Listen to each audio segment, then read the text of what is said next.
Então vamos lá, minha gente, vamos começar agora com a terceira parte, o terceiro vídeo sobre partes, sobre empregador, né? Partes no contrato de trabalho, nesse caso aqui o empregador. Qual é o nosso vídeo de hoje? Qual é a nossa aula de hoje? Nossa aula de hoje, nosso vídeo de hoje, nosso conteúdo de hoje vai se dividir em dois: poderes de direção do empregador e o outro vídeo, o quarto vídeo sobre esse tema, terceirização.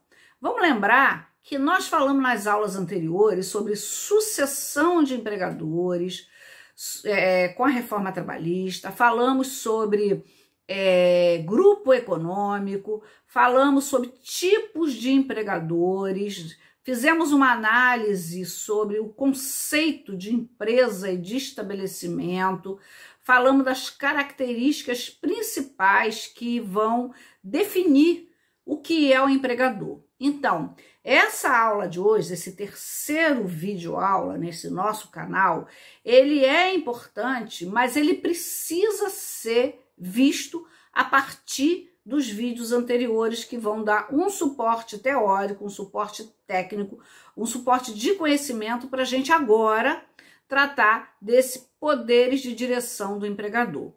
Bom, esse poder de direção do empregador, que vem lá daquele artigo 2º, segundo o qual o empregador, artigo 2º, segundo o qual, né, artigo 2º, do qual a gente pode extrair aquela norma, aquela orientação, aquela determinação de que empregador é aquele que contrata, dirige e assalaria a prestação de serviço. Então daí é que surge esse nosso poder de direção. E esse poder de direção do empregador não é uma coisa muito simples não, galera. Esse poder de direção, ele dá um poder para o patrão, ele dá um poder para esse empregador. Vejam, eu uso a expressão patrão, mas tecnicamente é empregador. Em algumas postagens lá do Instagram do BRM Curso Jurídico, tem patrão. Porque às vezes é a pergunta que nos chega. E no popular, numa linguagem popular, patrão está correto. Mas tecnicamente, para nós que somos aí do direito, não se fala funcionário, se fala empregado. Não se fala patrão, se fala empregador, né? Então, o empregador, ele acaba, por força de uma determinação legal, ele tendo poderes muito fortes, muito, digamos assim, que lhe dão bastante suporte para ele conduzir a empresa dele. Esse poder de direção dá para o empregador se desdobra em 3 subpoderes, que é o poder de organizar a empresa dele, o poder de fiscalizar e o poder de punir. Se a gente pensar assim, o empregador tem um poder de punir? Tem, gente, o empregador tem um poder de punir. Mas como que ele pode punir? Ele vai punir dentro da lei. Porque a gente não está mais no regime, obviamente, escravocrata, né? Então é um poder que a lei confere. Então vamos lá. Como que o empregador pode organizar a empresa dele? Bom, ele pode organizar da maneira que ele quiser. Ele pode criar uma SA, pode criar uma EIRELI, pode criar uma sociedade limitada, isso na perspectiva da organização jurídica dele, né?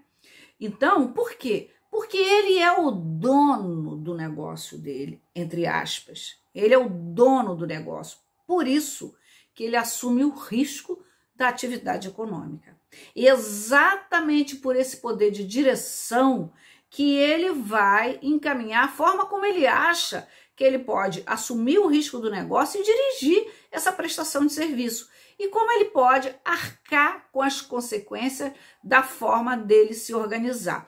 Olha, conforme dito nos vídeos anteriores, muitas empresas hoje estão se organizando dessa maneira aqui que a gente está trabalhando, que é uma maneira virtual, sem um estabelecimento físico, né? É uma forma, é uma modalidade, é uma maneira que hoje está muito em voga. Muito bem. Então, esse poder de organização vai dar para ele como que ele quer, qual é a estrutura jurídica que ele vai implantar para o negócio dele funcionar. Vamos pensar aí numa indústria têxtil, né? Como é que ele vai fazer? Ele vai ter um pátio grande, ele vai ter maquinários grandes, ele vai colocar os empregados dele para trabalhar dentro desse pátio, ou seja, dentro desse estabelecimento, ou ele vai fazer um funcionamento do ponto de vista físico híbrido. Uma parte dos empregados vão trabalhar em casa, para onde ele vai mandar o maquinário, e aí a gente sabe que pela CLT não tem diferença nenhuma, ou ele vai pedir, ou ele vai colocar uma parte em casa, outra parte na empresa, todos em casa, todos na empresa, no estabelecimento. Então é uma forma dele se organizar. Na perspectiva da organização da empresa, ele vai criar a estrutura, o número de empregados, ele vai criar o escalonamento para que essa indústria, veja, eu estou tomando um exemplo, existem empresas já prontas, existem empresas que já começaram há muito tempo, elas só foram se transformando, e existem empresas que estão nascendo grande, tem empresas que nascem pequena, só o sócio e o empregado, tem empresas que ela já entra assim, como a gente diz, ousada, ela já nasce chegando, enfiando o pé na porta. Não, se é para eu começar, vou começar grande. Sou aí, como se diz, sou aí discípulo aí do Xianixi, né? Vamos começar grande. E aí, então ele vai estabelecer qual o escalonamento que ele vai querer. Ele vai ter o auxiliar, ele vai ter aquelas mulheres que vão cortar, ele vai ter o criador, né, da indústria, vai ser só tecido, ou ele vai produzir roupas também já pronta, ou ele vai só comprar o algodão e produzir os tecidos, né? Como é que ele vai se organizar? E aí ele vai, no que diz respeito para nós, para o centro do nosso interesse, como é que ele vai criar esse quadro funcional dele? Ele vai ter empregados iniciantes, ele vai ter empregados que já são experientes, ele vai ter engenheiros têxteis, ele vai ter técnico, ele vai botar um gerente, ele vai botar todo mundo no mesmo patamar e ele vai gerenciar, porque tudo isso, minha gente, vai impactar no salário, vai impactar na jornada, como nós vamos ver em vídeos futuros. O gerente ele não está sujeito a uma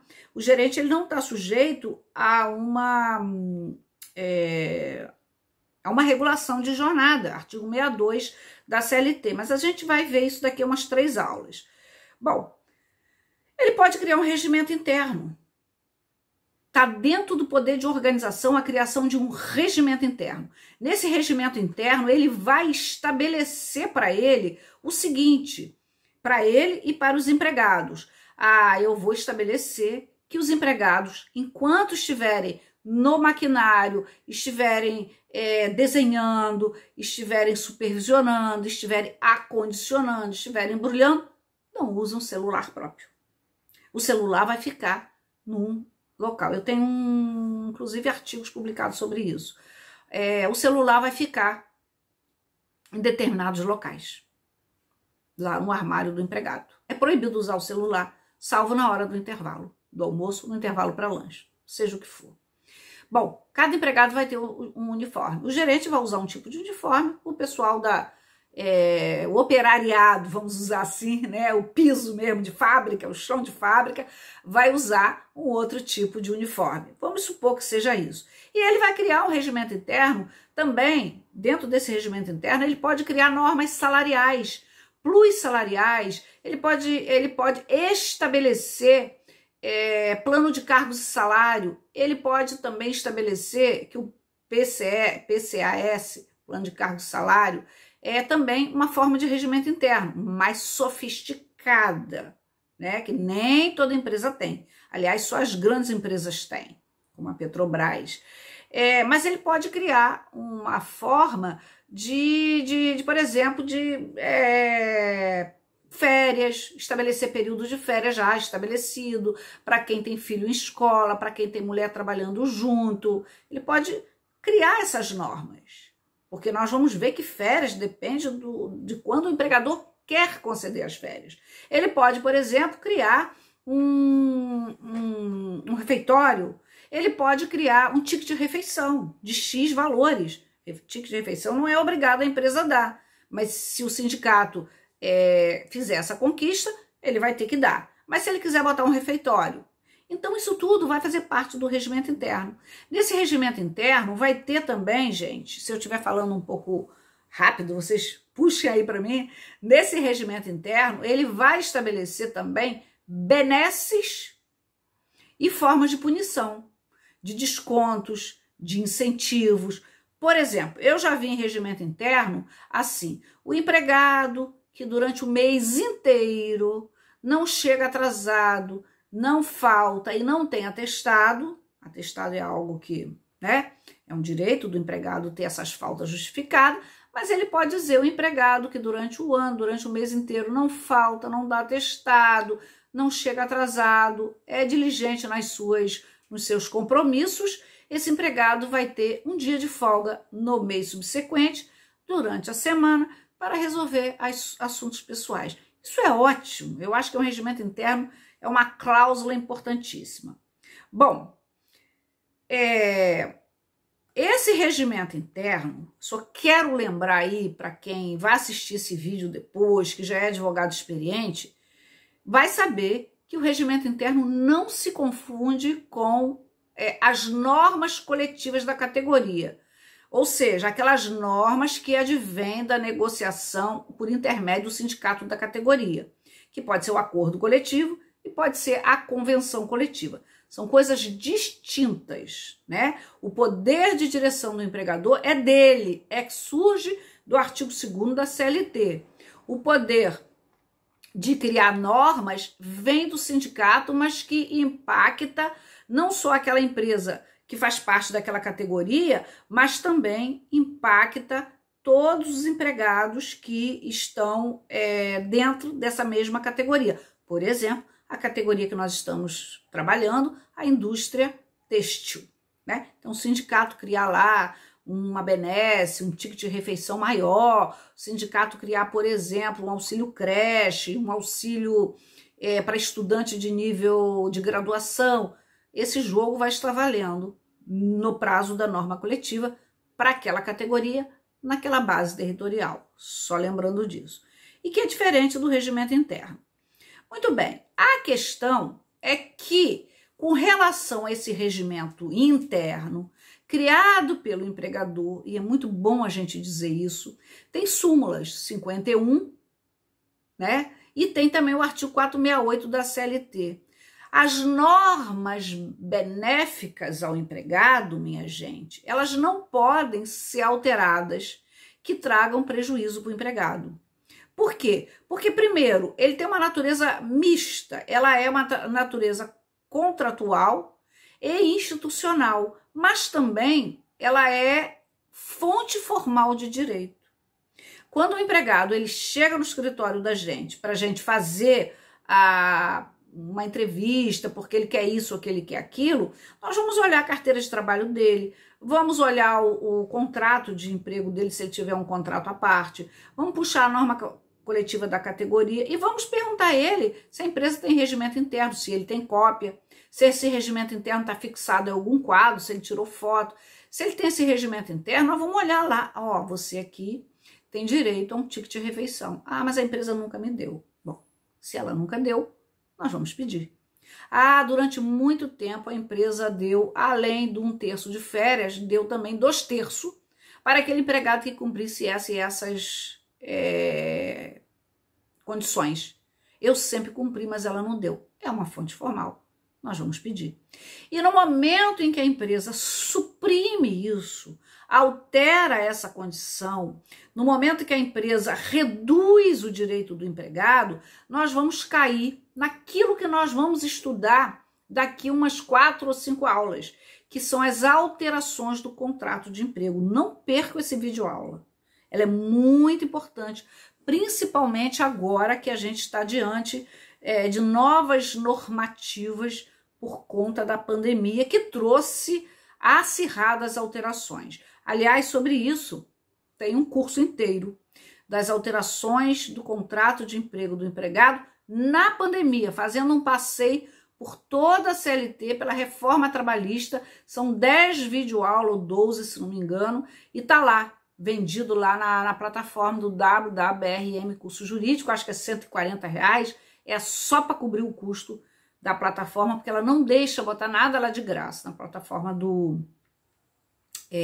Hotmart, tá? Então, para vocês, advogados que têm interesse, pode ir lá, WWRM Curso Jurídico. Tem todas as alterações do contrato de emprego, desde a CLT para a reforma e as normativas da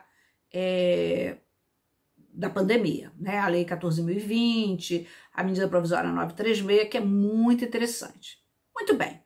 Então, o empregador não pode fazer essa alteração. Ah, mas o empregado concordou. O artigo 468 da CLT vai estabelecer que, ainda que o empregado concorde, não pode fazer alteração que seja prejudicial, tá?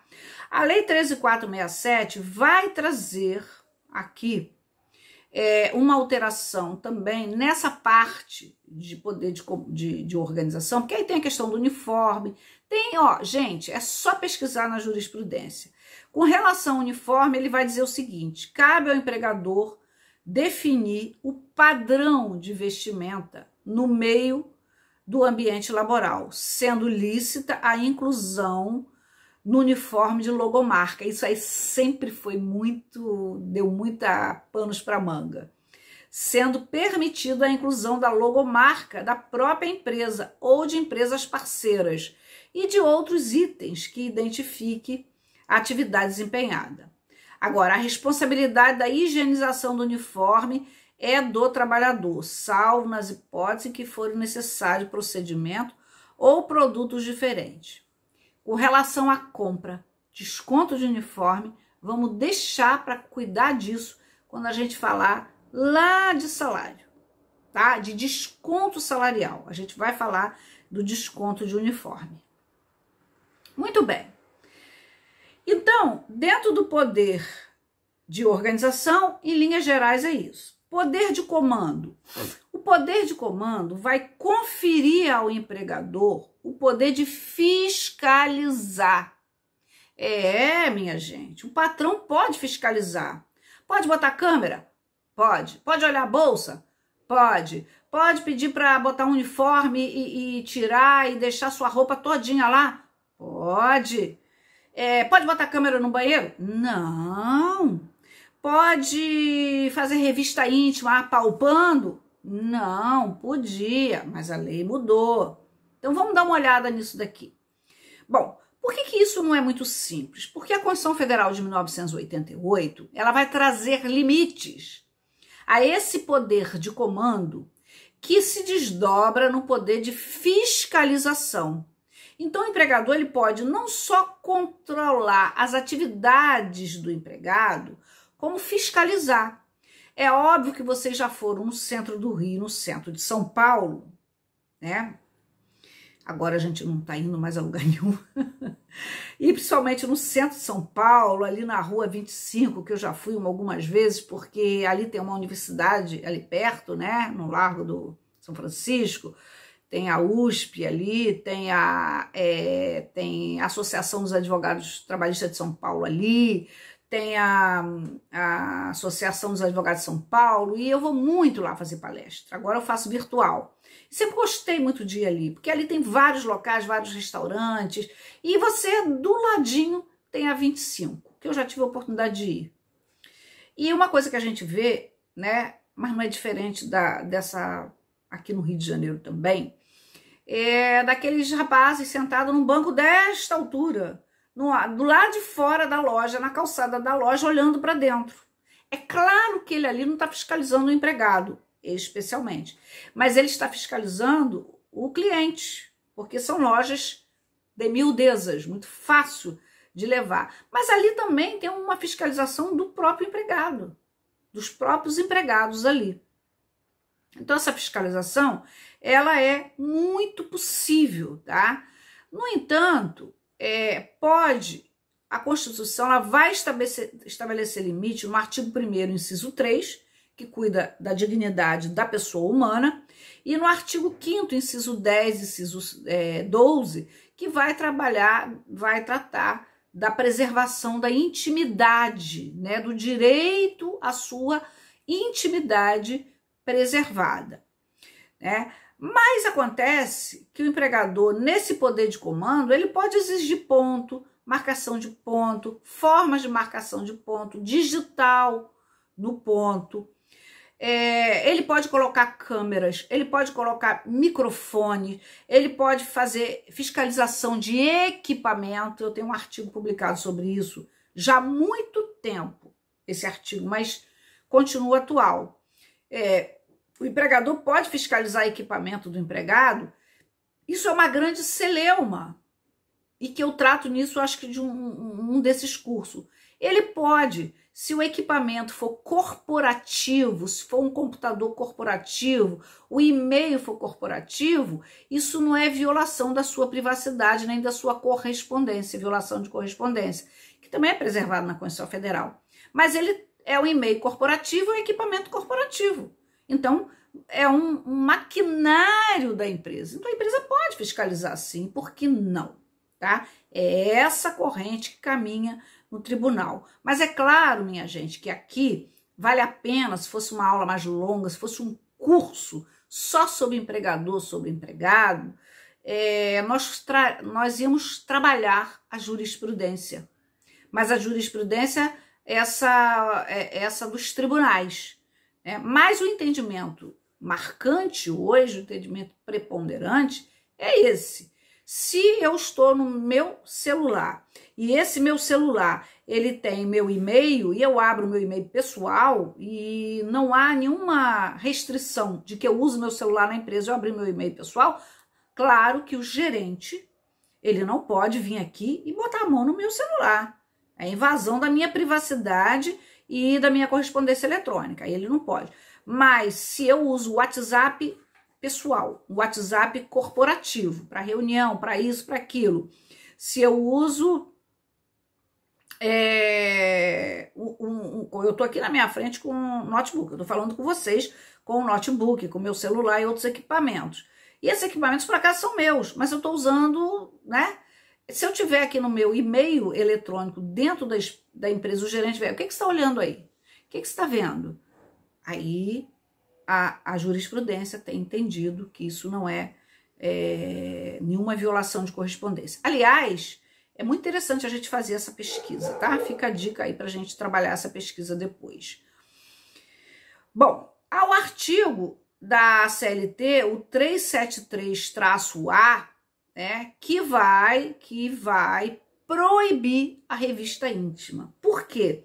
Foram inúmeras ações na Justiça do Trabalho.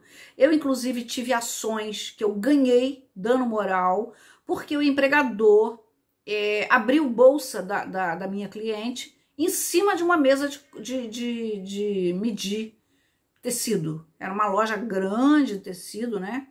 Isso já tem mais ou menos uns 15 anos. E o empregador, na hora dela ir embora, havia sumido, na época, R$2.000 do cofre. E na hora dela ir embora, a loja estava cheia de cliente ainda. Pediu que ela abrisse, gente, que ela abrisse o fecheclé. Aí ela abriu o fecheclé e o que aconteceu? Olhou, fiscalizou os pertences dela, carteira, abriu carteira. Na época, acho que ela nem tinha celular, nem tinha. Mas abriu carteira, abriu coisa, ela tinha absorventes, quer dizer, coisas muito íntimas, né? Mulher sabe como é que é, né, minha gente? Bolsa de mulher sai tudo, sai até uma cobra dentro. A gente carrega a casa dentro de uma bolsa. Então, tem coisas muito íntimas, muito pessoais, né? Eu sei que eu entrei com essa ação pedindo reparação de dano moral por violação aí à intimidade dela e eu ganhei um dano moral. Não lembro que valor na época, o dano moral nunca foi muito alto na Justiça do Trabalho, mas isso daí, aí veio depois a alteração da CLT trazendo o artigo 373-A, proibindo a revista íntima. Veja bem, são coisas diferentes, tá? Mesmo a fiscalização de bolsa, dependendo da forma como é fiscalizada, o patrão não pode botar a mão, pode pedir para ela abrir, deixa ela abrir. Agora, fiscalização íntima, apalpar a empregada, pedir para ela tirar a roupa, isso foi um caso famoso da Demilos, e numa época lá que fazia peças com cristais preciosos, né? Peças preciosas. Dizem, gente, que tem lingerie que custa aí, sei lá, mais de 100 mil reais. Loucura, né? Mas tem tudo, né? Tem de tudo, tem de tudo. Tem muita, vamos dizer assim, muita ostentação. E gente com muito dinheiro, né? Não é o nosso caso. Então, a Demilos, nessa época, as peças que eram colocadas nas lingeries eram muito valiosas. Então, quando as empregadas iam embora, ela tinha que fazer, era feito nela uma revista absolutamente íntima, inclusive com as partes íntimas da mulher. E isso foi uma ação gravíssima. A Demilos, na época, pagou uma nota, isso saiu em vários jornais, se vocês jogarem no Google vai aparecer. E um tempo depois, eu não sei quanto tempo depois, foi alterado a CLT para incluir essa proibição dessa forma de revista íntima, tá? Então, dentro desse poder aí dentro desse poder de comando, nós temos a fiscalização dos meios de produção, do empregado, dentro desses limites, tá? Cuidado que tem empresa que põe microfone sim e põe câmera sim. Aí a gente vai fazer uma brincadeirinha muito triste. Se a mãe do menino, Henri, tivesse logo no início colocado câmeras, esse menino não tinha falecido da forma tão dolorosa e consternada que todos estamos, como morreu. Mas não tem nada a ver com a nossa aula. É só um parênteses aí, porque eu estou muito consternada com esse caso. Imagino que vocês também, né, gente? Quem não está? Bom, poder... Agora, o terceiro poder que desdobra do poder de comando. O poder disciplinar. Ah, o empregador pode punir o empregado? Claro que pode, minha gente. Claro que pode. Artigo 474, artigo 482 da CLT. Então, dentro do poder disciplinar, nós vamos, assim, elencar 4 previstos em lei. Primeiro, advertência. Advertência, minha gente, nós vamos trabalhar isso depois numa aula maravilhosa de justa causa, que, aliás, para quem tiver muito curioso, vai lá no nosso www.rmcursojuridico.com.br, tem 10 videoaulas sobre justa causa profissional. Ó, é de graça, tá? Liberei esse conteúdo. Ele não vai para... Ele tá no nosso canal, lá no nosso site, mas ele é instalado, ele é depositado lá no canal do YouTube, que foi criado só para isso. Porque, volto a dizer, a plataforma Hotmart, que é onde estão meus cursos pagos, ela não permite nada que seja gratuito, e eu não tinha outra maneira. Por isso que os cursos que estão lá estão nessa faixa de 150 reais, 140, eu acho que tem algum de 160, vai entrar um agora de previdenciário, mas esse sobre justa causa profissional é totalmente gratuito. O que o empregado faz que é motivo para justa causa, tá? Mas a gente vai ter essa aula aqui por esse canal. Advertência. Advertência verbal e advertência escrita. É uma advertência verbal. Fulano, você está chegando atrasado. Fulano, você hoje não logou. Eu não vi que você logou às 8 horas da manhã, nem às 9. Isso é uma advertência. Bom, a advertência ela pode passar ou não necessariamente passar para uma suspensão. Suspensão, minha gente, para algumas categorias é o famoso gancho, tá? Ah, me deu gancho, muito comum no motorista. Me deu gancho, me tirou de escala.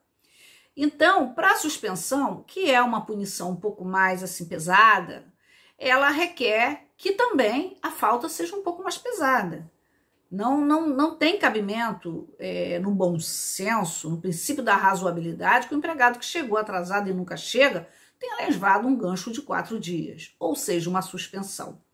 Enquanto a advertência não tem desconto do salário do empregado, a punição da suspensão vai descontar do salário dele. Então, por exemplo, se ele foi suspenso 3 dias, vai descontar 3 dias que ele não trabalhou, mais o repouso semanal remunerado.